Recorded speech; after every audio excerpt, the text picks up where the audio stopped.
Bonjour, de retour sur la chaîne Foot News, excusez-moi du retard, aujourd'hui je vous débriefe et je vous parle des résultats qu'il y a eu dans la journée de samedi sur tous les matchs. Tout d'abord, je vais commencer par le match que posait le Paris Saint-Germain au FC Nantes.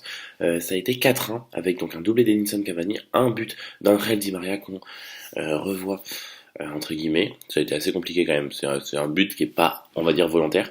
Et un but de Javier Pastore aussi qu'on revoit, c'est en tout cas la deuxième fois qu'il joue avec le Paris Saint-Germain. Cette trêve a dû lui faire du bien, il est titulaire, c'est cool, c'est bien, mais ce que je trouve dommage, c'est que du coup on a à nouveau perdu Julian Draxler.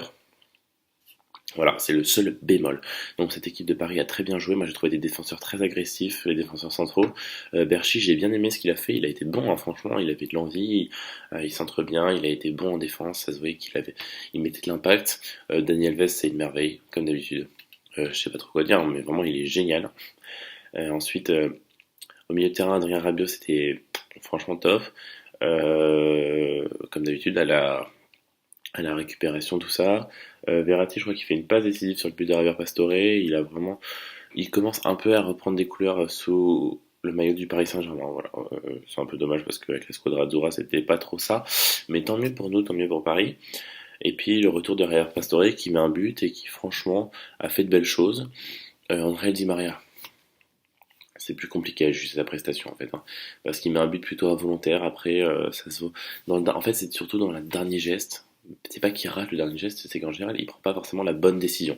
Voilà, c'est dommage. Sinon, il a bien combiné sur certaines actions avec Neymar, notamment en corner. Il met quand même un but, hein, même s'il est involontaire, il le met. Voilà.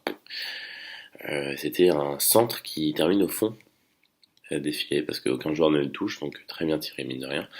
Et sinon, Edinson Cavani, comme d'habitude, doublé, c'est génial. C'est déjà son 4e doublé en 12 matchs de championnat. L'année dernière, il était à 8 doublés sur la saison. Donc on va voir, j'espère qu'il va battre le record de Zlatan.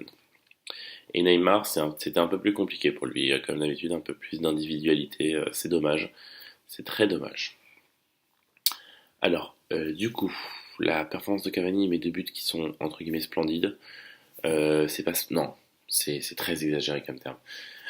Qui montre que c'est véritablement un attaquant de surface, un attaquant qui est là, qui aime bien, qui est vraiment toujours présent, parce que c'est vrai que le deuxième but, c'est pas splendide du tout, c'est sur un cafouillage totalement, un cafouillage donc dans la défense nantaise et avec l'attaque parisienne, que lui, par miracle, récupère la balle et la met au fond, et la pousse au fond des filets. Ça prouve donc qu'il est bien présent.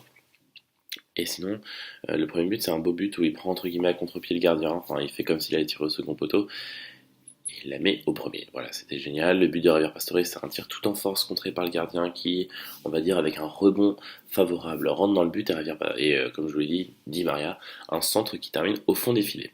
Voilà, la prestation de nantaise en demi-teinte. On va dire que en défense, c'était compliqué. Hein. Leurs défenseurs, ça a été un peu compliqué. On a vu quelques bons retours, notamment Diego Carlos sur Angel Di Maria qui rate encore quelque chose, qui rate son dernier geste, qui prend pas la bonne décision. Mais sinon la défense nantaise a été ça a été un peu difficile pour eux, ça a été un peu compliqué, mais ils ont su réagir. On voit qu'ils mettent un premier but, enfin ils mettent un but en fait on croit un peu le match relancé, mais au final Paris a su surréagir et donc mettre 2 buts supplémentaires. Voilà. Sinon c'est pour parler des autres performances des clubs de Ligue 1 hein, sur les matchs qui avaient lieu hier. Donc tout simplement Guingamp-Angers, il y a eu un partout, voilà. Dijon 3, 3-1 pour Dijon, c'est impressionnant, voilà, on s'attendait pas à ça fait plaisir. Strasbourg-Rennes, 2-1 pour Strasbourg. Bon, on attend. Et puis 0-0 Toulouse-Metz, voilà.